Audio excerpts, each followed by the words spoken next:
Hello and welcome back to The Winning Agenda. My name's Jesse Muehlman-Marshall, and today we have a very special treat for you. It is the Beta Avatar Constructed Deck Showdown. Me and my good friend Haine from the Wizard's Den. Thank you, Haine, for being a part of this series with me, and thanks to the Sorcery team for giving us the chance to do it. We're going to be trying out two of the Beta Precon avatars in the constructed format. So we're not using just the pre-constructed deck. We've grabbed the avatar out, and then we've completely redesigned the deck to be as competitive as possible in a pre-constructed sense and give you a really good idea of what these avatars can do in the constructed metagame. So hope you enjoy the video. You can check out the deck tech where I take you through every card in the deck, what the purpose of the deck is and what we're trying to do with it in the other video on the channel. And you can check out Haine's perspective on this game as well as Haine's deck tech on the Sparkmage deck on Haine's channel at Wizard's Den. Thanks again, Haine. Thanks to the Sorcery team for having us do this, and hope you all enjoy the game.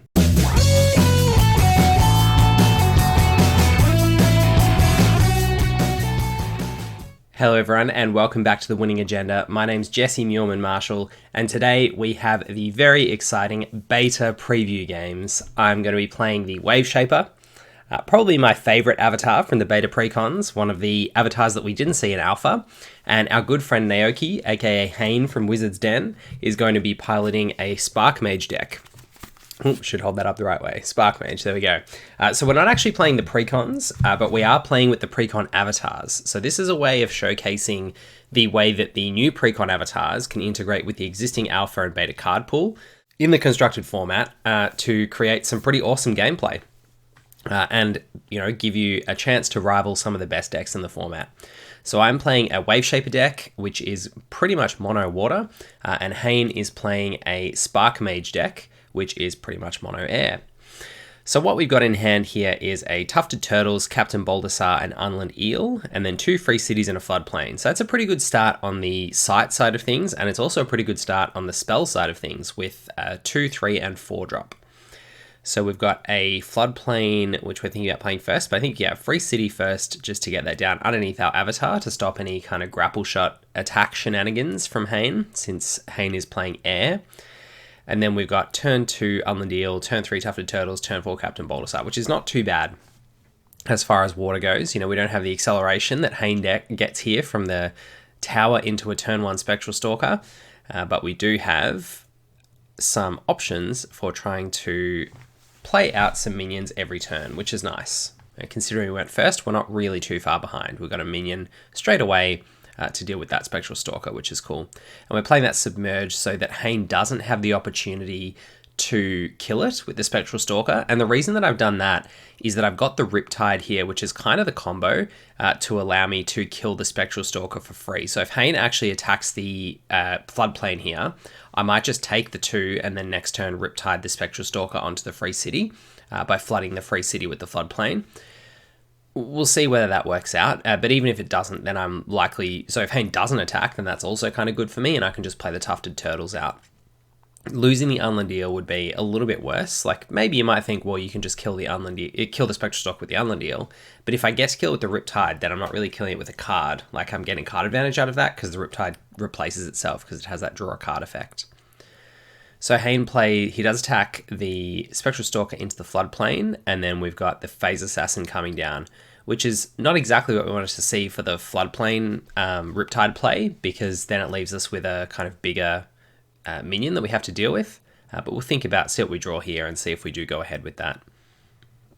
I think Haine might be rethinking that attack. Okay, so deciding not to attack in the end, which is fair enough. So that kind of saves us a little bit of thinking. No need to worry about whether we do the floodplain Riptide play. Maybe we'll get to do it next turn on the Phase Assassin. And another Riptide here makes our Unland Eel probably even more impactful at potentially being able to pull a minion into its site and then submerge it on the same turn if we can get that happening later. But we get the free kill with the free city on the Spectral Stalker, which is cool. Can't do that play on the Phase Assassin because it has stealth, so it can't be attacked by the free city. And then we've got the Tufted Turtles to add some defense down on that middle side. So a pretty good start for us. We get a 0 card kill with the free city, which is pretty cool, on the Spectral Stalker. And then we've got Tufted Turtles as a tough little blocker to try and stop us taking too much early damage from that Phase Assassin. So feeling pretty good about our start here to deal with the air aggro. that Haine's putting down. And just to reiterate, if you haven't watched the deck tech yet, where I ran through these cards in a bit more detail on what this deck's trying to do, the Waveshaper's ability says tap, play or draw a site like every other avatar, and then tap, flood a site near your body of water until you do so again. Tap minions without submerge there, they don't untap the next time they would. So it allows you to do two things that are really important for this deck. One is to flood enemy sites, which means that you can attack them with your pirate ships and not Captain Baldassare's, Anui Undines, and the other things that are effectively waterbound, if you like. It's an easy way using your avatar to just flood one of your opponent's sites that you target whenever you want, which is pretty cool. You can also tap down some enemy minions there, which means you can either slow down your opponent's attacks or you can get blockers out of the way, which can be really, really important as well. So this turn we're going to draw a site because we want to be able to play this Captain Baldassare next turn. We also have the opportunity to suck the Men of Lang into that free city with a Riptide if we want. We can also... we can't target the Phase Assassin still because it hasn't done anything. So Phase Assassin survives because this bottomless pit enters under it. It's kind of a funny little rules quirk that if you got a Voidwalk minion that has a bottomless pit played underneath it, the Voidwalk minion's already in that location, like it's in that void location where the site appears, so it's not actually entering the site enters under it. So therefore bottomless pit's text, which says whenever a minion without airborne enters this site, kill it, doesn't apply because the Phase Assassin hasn't actually entered. So the Tufted Turtles go ahead and get in there, and we've decided to hold back on the Captain Baldassare here. So we went with the Riptide, the Men of Lang into the free city. So we flood the free city with the floodplain, Riptide the Men of Lang in, and then attack them with the free city. So that free city's already got 2 kills, which is pretty cool. And then we've got a card drawn off the Riptide, which is the Anui Undine. So the curve working out pretty well here, and the Riptide free city plan doing a lot of work against the aggro minions. So we went for a bit of a top-down view for this particular game. Normally with Tabletop Simulator, it's more of a view from your perspective, which lets you see your opponent's hand a bit better. So I apologize that we haven't got Haine's cards in hand while we're doing this, but very lucky for you, if you really want to know what's going on Haine's side of this match, of course, Haine is putting out a complimentary video entirely from his perspective narrating the game, and our other match, which was using the other pre-con avatar matchup as well. So you can watch my perspective talking through the Waveshaper deck, and then you can see what was going on from Haine's perspective with the Sparkmage as well, with his expert commentary. So please go and check that out at Wizard's Den, which is Haine's channel.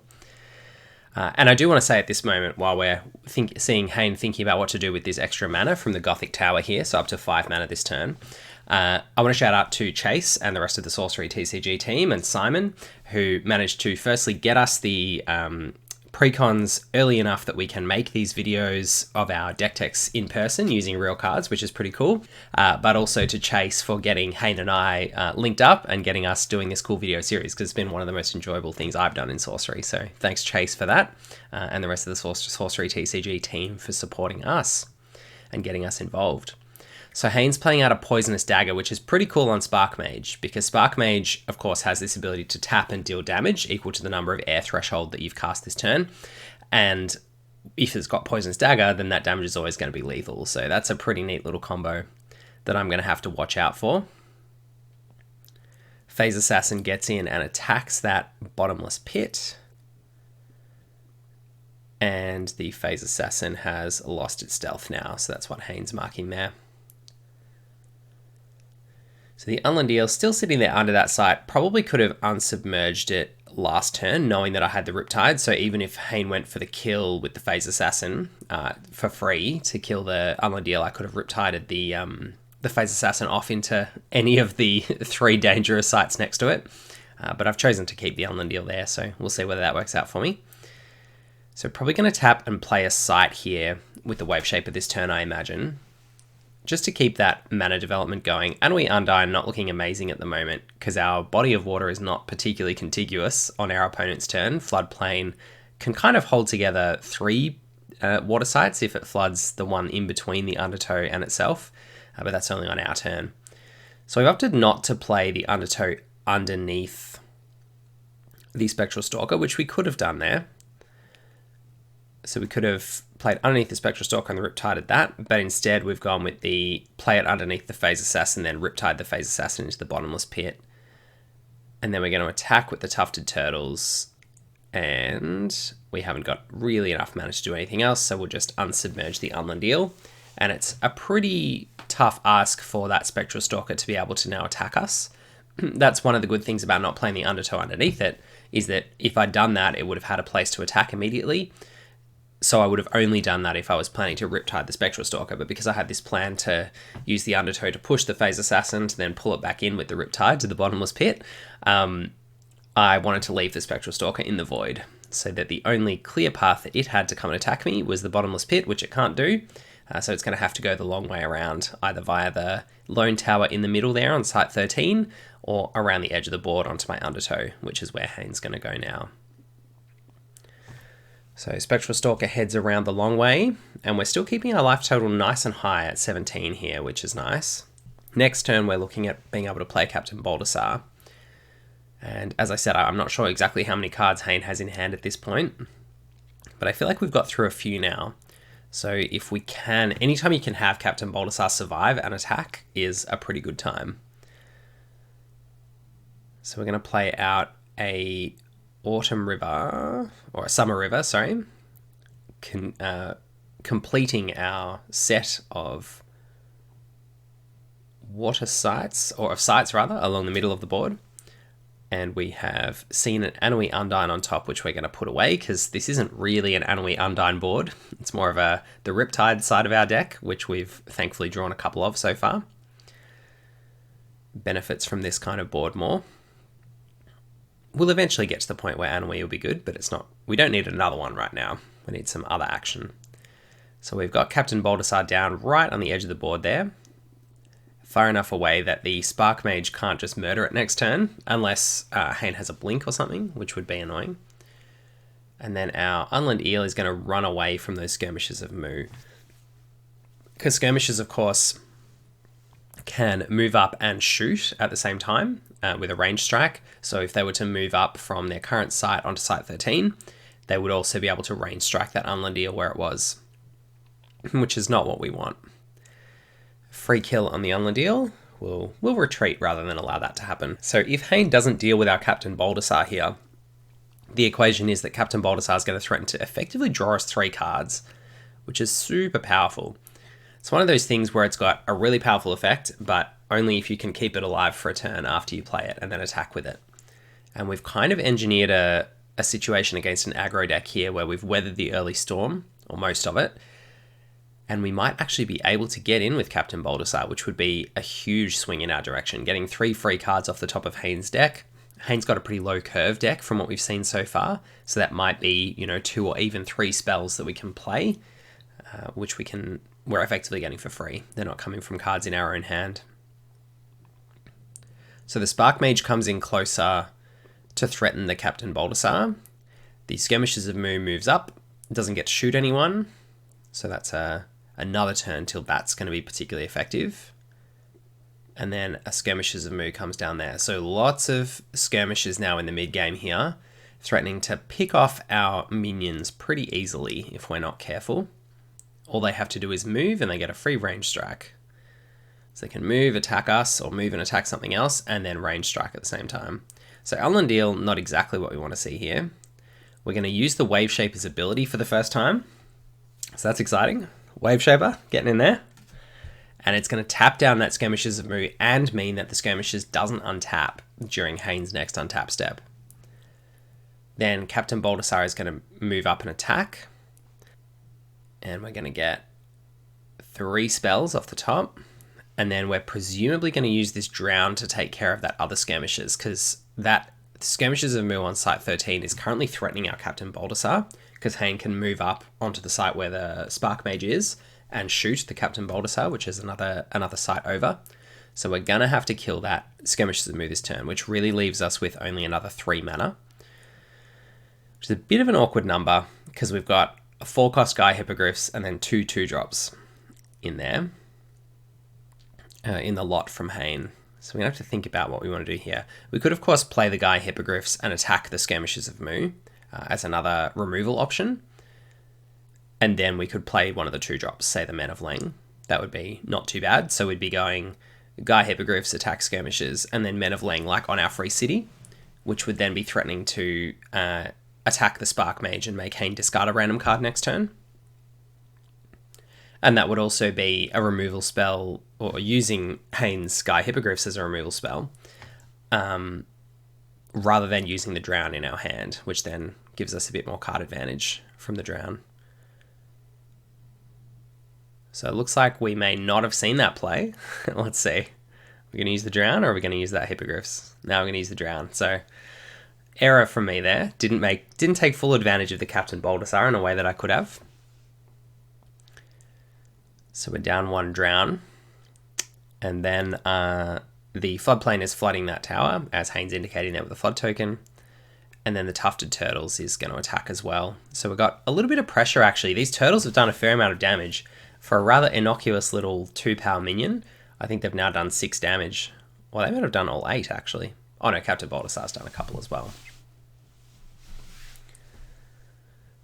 So Haine untaps the Sparkmage, which has the ability to kill Captain Baldassare this turn with its lethal damage. But the question for Haine is whether that's going to be enough, given how many other minions we've got on the board now. And the Waveshaper now has the ability, if it wants to, of course, to tap down the Skirmishes of Mu every turn, which does prevent us from playing or drawing any further sites, which is probably not where we want to be at, but we can at least tap it down until it's no longer a threat, you know, until we draw a Riptide or something else to pull it onto that free city. And of course, I think with this site setup, as I mentioned earlier on, you're getting a really good look at the power of Floodplain as a flexible way to make use of the free city and bottomless pit plus Riptide combo. We've got that Floodplain in the perfect position right in the center of the board, allowing us to flood any of the 3 sites it's adjacent to, the free cities or the bottomless pit. So we've got a Palibri Bats with a Poisonous Dagger, and then we're using the Sparkmage to kill the Men of Leng. So, I've put the Men of Leng in my own cemetery there. That should be going in Haine's cemetery. And then attacking for 2 with the Spectral Stalker. And the Flood token goes away, of course, on Haine's turn, and then my turn again. So we've drawn an Aquamarine Core, not a great draw. We're going to tap down the Palibri Bats again. The Palibri Bats and the Skirmishes of Mu again, I should say. So Palibri Bats is tapped, it's not going to untap. We can then attack the site we're on with Captain Baldassare, and attack for 2 more with the Tufted Turtles. So we've got 3 cards coming off the top again. Grapple Shot, Phase Assassin, and Gaia Hippogriffs. We can attack with the Unland Eel, put Haine down to 5. So that life total just really starts disappearing quickly. You can see what an impact the tempo from the Waveshaper is giving us. Although it's just tapping down those minions, it's not removing them. If we are able to keep minions on the board, and if we're ahead on tempo when we start using that, which we kind of were, then it's really hard for Haine to actually get back into the game if our Waveshaper can indiscriminately tap things anywhere on the board that it wants to. And prevent blocks as well as attacks, because it taps not just on our turn, but also on Haine's next turn, meaning they can't attack either. So electing to use the Grapple Shot to Grapple Shot the Palibri Bats, and then pick up the Poisonous Dagger, which the Bats were carrying. So a little bit unlucky for Haine drawing 2 Poisonous Daggers, I think. It's not the kind of card that you want to draw multiples of. And then we've got the Phase Assassin as well that we can play out,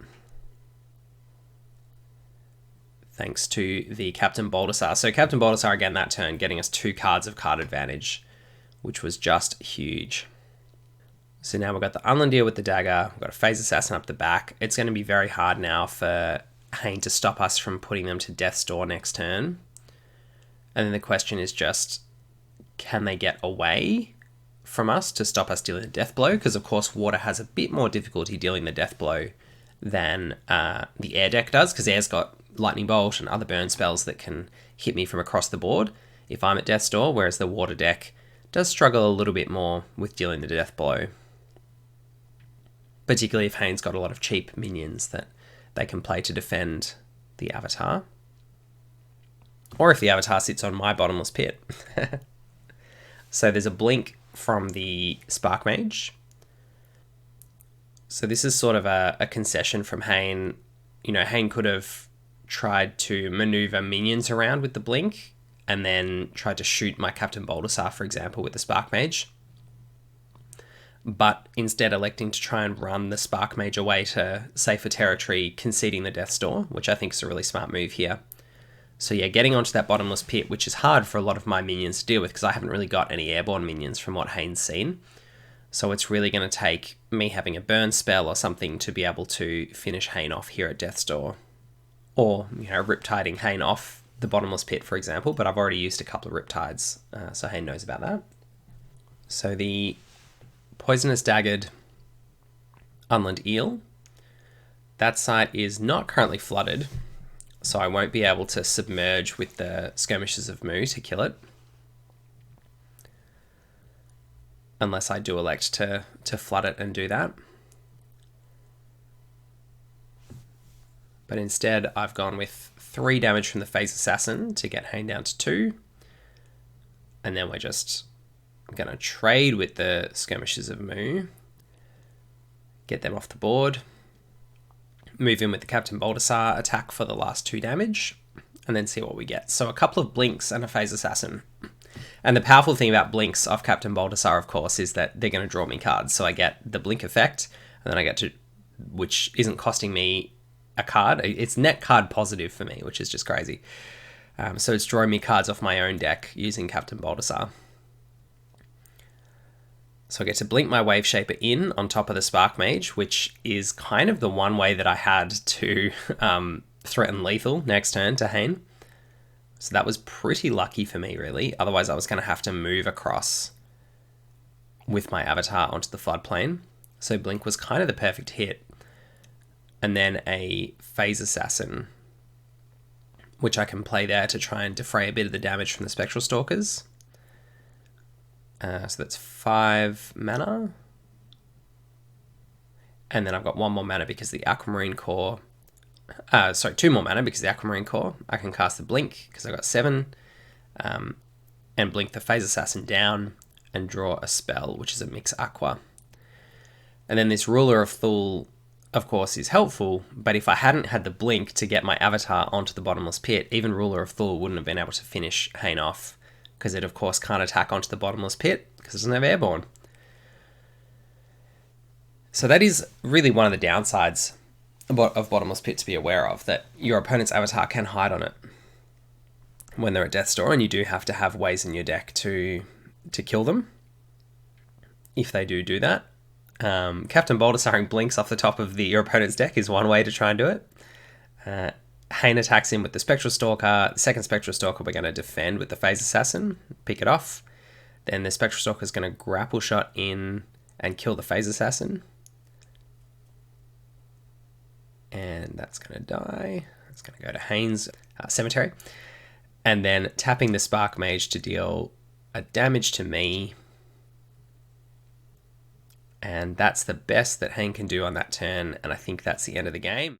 So that was the first game in our Beta Avatar Precon constructed deck series. It's a little bit convoluted, but as I said at the beginning, what we're trying to do through this series with Haine and I is show you how the Beta Precon avatars can function in the constructed metagame and really work together well with the existing card pool to deliver you some competitive decks that can function very, very well against some of the heavy hitters in the format. So I hope you enjoyed that Waveshaper versus Sparkmage matchup. Our next matchup, which we'll be putting out there, is the Flamecaller and the Geomancer. So please tune in for that. That's Fire versus Earth.